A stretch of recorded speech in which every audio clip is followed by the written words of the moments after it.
KPCC ಕಚೇರಿಗೆ ರಾಷ್ಟ್ರಪತಿ ಅಭ್ಯರ್ಥಿ ಮೀರಾ ಕುಮಾರ್ ಭೇಟಿ ನೀಡಿರುವ ಹಿನ್ನೆಲೆಯಲ್ಲಿ ಕೆಪಿಸಿಸಿ ಕಚೇರಿ ಬಳಿ ಕಾರ್ಯಕರ್ತರ ನೂಕುನುಗ್ಗಲು ಉಂಟಾಗಿತ್ತು. ಈ ಹಿನ್ನೆಲೆಯಲ್ಲಿ ಕಾರ್ಯಕರ್ತರ ಮೇಲೆ ಮುಖ್ಯಮಂತ್ರಿ ಸಿದ್ದರಾಮಯ್ಯ ಗರಂ ಆದ ಘಟನೆ ಕೂಡ ನಡೆಯಿತು.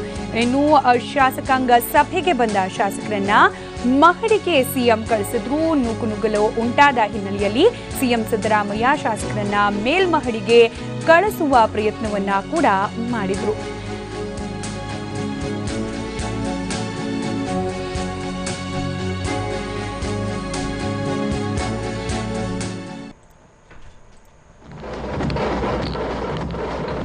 ದೃಶ್ಯದಲ್ಲಿ ನೋಡ್ತಾ ಇದ್ದೀವಿ, ಕೆಪಿಸಿಸಿ ಕಚೇರಿಗೆ ಇವತ್ತು ಮೀರಾ ಕುಮಾರ್ ಅವರು ಭೇಟಿ ನೀಡಿದ ಹಿನ್ನೆಲೆಯಲ್ಲಿ ಸಾಕಷ್ಟು ಸಂಖ್ಯೆಯಲ್ಲಿ ಕಾರ್ಯಕರ್ತರು ಜಮಾಯಿಸಿರೋದು, ಹೀಗಾಗಿ ನೂಕುನುಗ್ಗಲು ಉಂಟಾಗ್ತಾ ಇದ್ದಿದ್ದರಿಂದ ಸಿಎಂ ಸಿದ್ದರಾಮಯ್ಯ ಗರಂ ಆಗಿದ್ದ ಸನ್ನಿವೇಶವನ್ನ ಕೂಡ ನಾವು ದೃಶ್ಯದಲ್ಲಿ ನೋಡ್ತಾ ಇದ್ದೀವಿ. ಇನ್ನು ಶಾಸಕರೇನು ಅಲ್ಲಿದ್ರು ಅವರೆಲ್ಲರನ್ನ ಕೂಡ ಮಹಡಿ ಮೇಲ್ ಹೋಗಿ ಅಂತ ಹೇಳಿ ಕೂಡ ಖುದ್ದು ಸಿಎಂ ಸಿದ್ದರಾಮಯ್ಯ ಅವರನ್ನ ಕಳಿಸ್ತಾ ಇರುವ ದೃಶ್ಯವನ್ನ ಕೂಡ ನಾವೀಗ ಗಮನಿಸಬಹುದಾಗಿದೆ. ಕೆಪಿಸಿಸಿ ಕಚೇರಿಗೆ ಮೀರಾ ಕುಮಾರ್ ಅವರ ಭೇಟಿಯ ಹಿನ್ನೆಲೆಯಲ್ಲಿ ಇವತ್ತು ಕೆಪಿಸಿಸಿ ಕಚೇರಿ ಬಳಿಯಲ್ಲಿ ಸಾಕಷ್ಟು ಜನ ಕಾರ್ಯಕರ್ತರು ಹಾಗೆ ಪಕ್ಷದ ಮುಖಂಡರು ಜಮಾಯಿಸಿದ್ರು. ಈ ಸಂದರ್ಭದಲ್ಲಿ ನೂಕುನುಗ್ಗಲು ಕೂಡ ಉಂಟಾಗಿದ್ರಿಂದ ಸಿಎಂ ಕಿರಿಕಿರಿಯನ್ನು ಅನುಭವಿಸಿದ್ರು. ಅಷ್ಟೇ ಅಲ್ಲದೆ ಗರಂ ಆಗಿದ್ರು ಕೂಡ ಒಂದು ದೃಶ್ಯದಲ್ಲೂ ನಾವು ಅದನ್ನ ಗಮನಿಸ್ತಾ ಇದ್ವಿ. ಹೀಗಾಗಿ ಅಲ್ಲಿ ಜನರ ಸಂಖ್ಯೆಯನ್ನ ಕಡಿಮೆ ಮಾಡೋಣ ಅನ್ನೋ ಪ್ಲಾನ್ ನಲ್ಲಿ ಇರಬಹುದು. ಬಹುಶಃ ಶಾಸಕರನ್ನ ಮೇಲ್ ಹೋಗಿ ಅಂತ ಹೇಳಿ ಮೇಲ್ಮಹಡಿಗೆ ಸಿಎಂ ಖುದ್ದು ಕಳಿಸಿದ ಘಟನೆ ಕೂಡ ನಡೆದಿದೆ. ಈ ಬಗ್ಗೆ ಮತ್ತಷ್ಟು ಡೀಟೇಲ್ಸ್ ಕೊಡ್ಲಿಕ್ಕೆ ದೂರವಾಣಿ ಸಂಪರ್ಕದಲ್ಲಿದ್ದಾರೆ ನಮ್ಮ ಪ್ರತಿನಿಧಿ ಮಧುಸೂದನ್.